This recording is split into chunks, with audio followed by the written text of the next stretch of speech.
यदा यदा हि धर्मस्य ग्लानिर्भवति भारत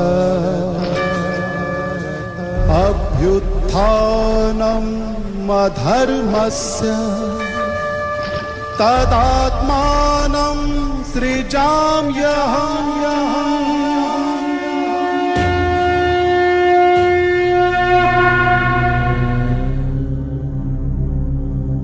ಭಗವದ್ಗೀತೆಯಲ್ಲಿ ಈ ಪ್ರಸಿದ್ಧ ಶ್ಲೋಕದಲ್ಲಿ ಪರಮಾತ್ಮ ಹೇಳುತ್ತಾರೆ, ಯಾವಾಗ ಯಾವಾಗ ಭಾರತದಲ್ಲಿ ಧರ್ಮದ ಗ್ಲಾನಿಯಾಗುತ್ತದೆಯೋ, ಅಧರ್ಮ ಹೆಚ್ಚಾಗುತ್ತದೆಯೋ, ಆಗ ಸದ್ಧರ್ಮದ ಪುನರ್ಸ್ಥಾಪನೆಗಾಗಿ ಪರಮಾತ್ಮನಾದ ನಾನು ಈ ಧರೆಯಲ್ಲಿ ಅವತರಿಸುತ್ತೇನೆ.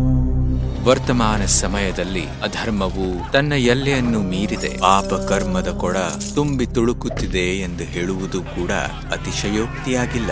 ವರ್ತಮಾನ ಸಮಯದಲ್ಲಿ ನಾವು ಘೋರ ಕಲಿಯುಗದಲ್ಲಿದ್ದೇವೆ. ಒಂದು ಕಡೆ ವಿಜ್ಞಾನ ಮತ್ತು ತಂತ್ರಜ್ಞಾನಗಳು ಭೌತಿಕ ಸಾಧನಗಳನ್ನು ಅತಿಯಾಗಿ ಒದಗಿಸುತ್ತಿವೆ. ಇನ್ನೊಂದು ಕಡೆ ಜನಸಂಖ್ಯೆ, ಮಾಲಿನ್ಯ, ಹಿಂಸೆ, ದುಃಖ, ಅಶಾಂತಿಯೂ ಕೂಡ ಹೆಚ್ಚಾಗುತ್ತಿವೆ. ಮಾನವೀಯತೆಯನ್ನು ಮೀರಿದ ಮನೋವಿಕಾರವೂ ಕೂಡ ತನ್ನ ಮಿತಿಯನ್ನು ಮೀರಿದೆ. ಹೀಗಾಗಿಯೇ ಅತಿಯಾದ ನಂತರ ಅಂತ್ಯವಾಗುತ್ತದೆ ಎಂದು ಹೇಳಲಾಗುತ್ತದೆ. ನಾವು ಇಂದು ಯುಗ ಪರಿವರ್ತನೆಯ ಕಾಲದಲ್ಲಿ ಸಾಗುತ್ತಾ ಇದ್ದೇವೆ. ಒಂದು ಮಹಾಪರಿವರ್ತನೆಗೆ ನಾವೆಲ್ಲರೂ ಸಾಕ್ಷಿಯಾಗಲಿದ್ದೇವೆ. ಈ ಮಹಾಪರಿವರ್ತನೆಯ ಪ್ರಾರಂಭ ಯಾವಾಗ ಆಯಿತೆಂದರೆ, ಸರ್ವಶಕ್ತಿವಂತನಾದ ಶಿವ ಪರಮಾತ್ಮನು ಆಕಾಶದಾಚೆ ಇರುವ ಪರಮಧಾಮದಿಂದ ಈ ಸಾಕಾರ ಮನುಷ್ಯ ಲೋಕದಲ್ಲಿ ಅವತರಿತರಾಗಿದ್ದಾರೆ. ಸಾವಿರಾರು ವರ್ಷಗಳಿಂದ ಮನುಷ್ಯರು ಯಾವ ಈಶ್ವರನನ್ನು ಕರೆಯುತ್ತಿದ್ದರೋ, ಯಾರ ಒಂದು ಕ್ಷಣದ ದರ್ಶನಕ್ಕಾಗಿ ಚಡಪಡಿಸುತ್ತಿದ್ದರೋ, ಆ ಪ್ರೀತಿಯ ಪರಮಪಿತ ಪರಮಾತ್ಮ ಶಿವನು ಸಿಂಧ್ ಪ್ರಾಂತದ ಹೈದರಾಬಾದ್ನಲ್ಲಿ ದಾದಾ ಲೇಖರಾಜ್ ರವರ ತನುವಿನಲ್ಲಿ ಕ್ರಿಸ್ತ ಶಕೆ 1936ರಲ್ಲಿ ಅವತರಿತರಾಗಿದ್ದಾರೆ. ಸರ್ವಪ್ರಥಮವಾಗಿ ಆ ತ್ರಿಕಾಲದರ್ಶಿ ಪರಮಾತ್ಮನು ದಾದಾರವರಿಗೆ ಮುಂದೆ ಬರಲಿರುವ ಮಹಾವಿನಾಶವನ್ನು ಸಾಕ್ಷಾತ್ಕಾರ ಮಾಡಿಸಿದರು. ಅವರಿಗೆ ಪ್ರಕೃತಿಯ ಪಂಚತತ್ವಗಳ ಭಯಾನಕ ಪ್ರಾಕೃತಿಕ ವಿಕೋಪಗಳನ್ನು ತೋರಿಸಿದರು. ಒಂದೆಡೆ ಭೂಕಂಪನ, ಇನ್ನೊಂದೆಡೆ ಜ್ವಾಲಾಮುಖಿ, ಒಂದೆಡೆ ಬೆಂಕಿಯ ಪ್ರಕೋಪವಿದ್ದರೆ ಇನ್ನೊಂದೆಡೆ ಜಲಪ್ರವಾಹ ಊರನ್ನೇ ಮುಳುಗಿಸುತ್ತಾ ಇದೆ. ಒಂದೆಡೆ ಪ್ರವಾಹಗಳು, ಇನ್ನೊಂದೆಡೆ ಸಮುದ್ರದ ಅಲೆಗಳು ತಮ್ಮ ಎಲ್ಲೆಯನ್ನು ಮೀರುತ್ತವೆ. ಇಡೀ ಪೃಥ್ವಿಯೇ ಕಾಲಕ್ಕೆ ವಶವಾಗುತ್ತದೆ.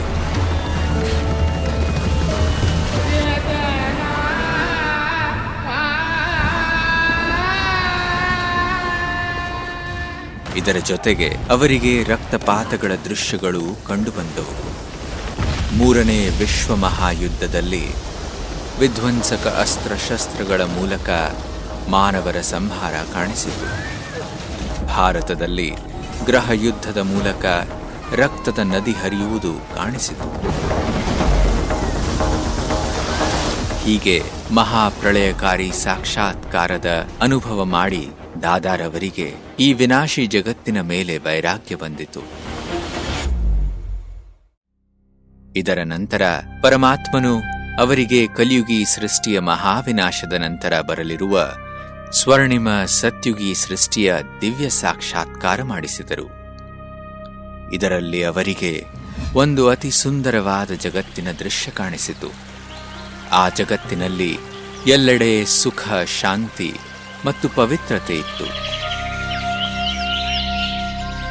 ಒಂದು ಕಡೆಯಲ್ಲಿ ಪ್ರಕೃತಿಯು ತನ್ನ ಸಂಪೂರ್ಣ ಸತೋಪ್ರಧಾನ ಸ್ಥಿತಿಯಲ್ಲಿತ್ತು. ಅಲ್ಲೆಲ್ಲ ಮಾನವರು ಸರ್ವಗುಣ ಸಂಪನ್ನರು, ದೇವತಾ ಸ್ವರೂಪದಲ್ಲಿ ವಿಹರಿಸುತ್ತಿದ್ದರು. ಸರ್ವ ಪ್ರಾಣಿಗಳಲ್ಲಿಯೂ ಪ್ರೇಮ ಮತ್ತು ಸದ್ಭಾವನೆಯ ಭಾವವಿತ್ತು.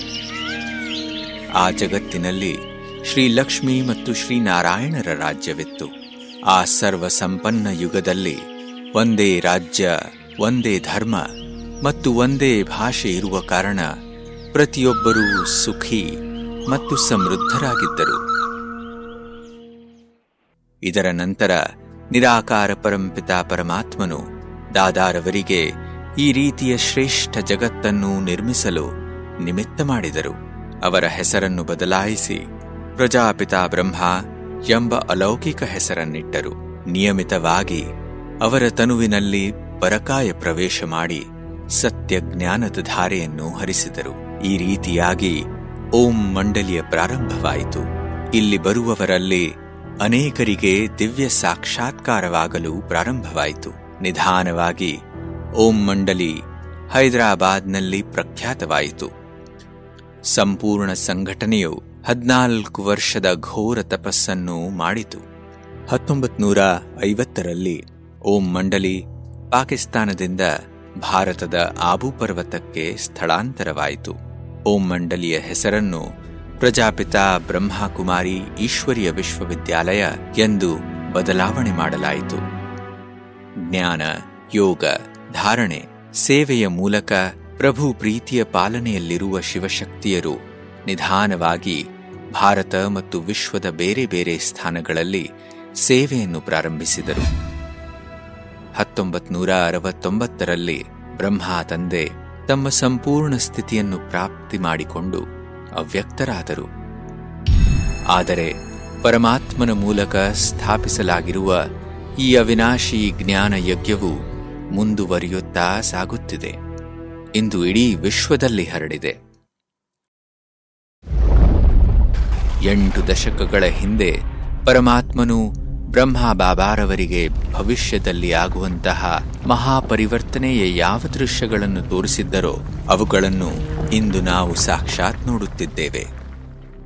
ಇವತ್ತು ಮದ್ದು ಗುಂಡುಗಳ ರಾಶಿಯಲ್ಲಿ ಕುಳಿತಿರುವ ಪೂರ್ಣ ಪೃಥ್ವಿಯನ್ನು ಅದೆಷ್ಟೋ ಬಾರಿ ಸಂಪೂರ್ಣ ಭಸ್ಮ ಮಾಡುವಷ್ಟು ಅಣ್ವಸ್ತ್ರಗಳು ನಮ್ಮಲ್ಲಿವೆ. 2 ವಿಶ್ವಯುದ್ಧಗಳನ್ನಂತೂ ನೋಡಿದ್ದೇವೆ. 3ನೇ ವಿಶ್ವಯುದ್ಧ ಎಷ್ಟು ಭಯಾನಕವಾಗಿರಬಹುದು ಎಂಬುದನ್ನು ಊಹಿಸಿಕೊಳ್ಳಿ. ಪ್ರಕೃತಿಯಲ್ಲಿ ಆಗುತ್ತಿರುವ ಪರಿವರ್ತನೆಯೂ ಕೂಡ ನಮ್ಮ ಮುಂದಿದೆ. ಜಾಗತಿಕ ತಾಪಮಾನ ಇವತ್ತು ಸಂಪೂರ್ಣ ಜಗತ್ತಿಗೆ ಚಿಂತೆಯ ವಿಷಯವಾಗಿಬಿಟ್ಟಿದೆ. ಅನೇಕ ಶಾಂತಿ ಸಮ್ಮೇಳನಗಳು ಹಾಗೂ ಹವಾಮಾನ ಬದಲಾವಣೆಯ ಸಮ್ಮೇಳನಗಳನ್ನು ಮಾಡಿದ ನಂತರವೂ ಯಾರೂ ಕೂಡ ಈ ವಿಕಟ ಪರಿಸ್ಥಿತಿಯನ್ನು ನಿಯಂತ್ರಿಸಲಾಗುತ್ತಿಲ್ಲ. ಇಷ್ಟವಿಲ್ಲದೆಯೂ ಕೂಡ ನಾವು ನಮ್ಮ ವಿನಾಶವನ್ನು ಸ್ವತಃ ಆಹ್ವಾನಿಸುತ್ತಿದ್ದೇವೆ. ಸಮಯ ತುಂಬಾ ತೀವ್ರಗತಿಯಲ್ಲಿ ಮುಂದೆ ಸಾಗುತ್ತಿದೆ. ನಾವೆಲ್ಲರೂ ಈ ಮಹಾಪರಿವರ್ತನೆಯ ಕಾಲವನ್ನು ತಿಳಿದುಕೊಳ್ಳುವ ಅವಶ್ಯಕತೆ ಇದೆ. ನಮ್ಮ ಉದ್ದೇಶ ನಿಮ್ಮನ್ನು ಮಹಾವಿನಾಶದ ಮಾತುಗಳಿಂದ ಭಯಪಡಿಸುವುದಲ್ಲ, ಆದರೆ ಆ ವಿನಾಶದ ನಂತರ ಬರಲಿರುವಂತಹ ನವ ಸ್ವರ್ಣಿಮ ಸತ್ಯಯುಗವೆಂಬ ಜಗತ್ತಿನ ಬಗ್ಗೆ ತಿಳಿಸುವುದಾಗಿದೆ. ಪರಮಾತ್ಮನ ಅವತರಣೆಯ ಮಹತ್ವವನ್ನು ತಿಳಿದು ಪರಮಾತ್ಮನ ಮೂಲಕ ತಿಳಿಸಲಾಗಿರುವ ಶಿಕ್ಷಣವನ್ನು ನಮ್ಮ ಜೀವನದಲ್ಲಿ ಅಳವಡಿಸಿಕೊಳ್ಳುವುದರಿಂದಲೇ ನಾವು ಆ ಜಗತ್ತಿಗೆ ಹೋಗಲು ಸಾಧ್ಯವಿದೆ.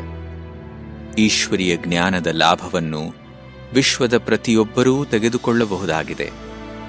ಏಕೆಂದರೆ ನಾವೆಲ್ಲ ಆತ್ಮರು ಆ ಪರಮಪಿತ ಪರಮಾತ್ಮನ ಸಂತಾನರಾಗಿದ್ದೇವೆ. ಈಶ್ವರೀಯ ಜ್ಞಾನ ನಮ್ಮ ಜನ್ಮಸಿದ್ಧ ಅಧಿಕಾರವಾಗಿದೆ. ನೆನಪಿರಲಿ, ಈಗಿಲ್ಲದಿದ್ದರೆ ಎಂದೆಂದಿಗೂ ಇಲ್ಲ. ಶ್ವಾಸದ ಮೇಲೆ ಭರವಸೆಯಿಲ್ಲ. ಓಂ ಶಾಂತಿ.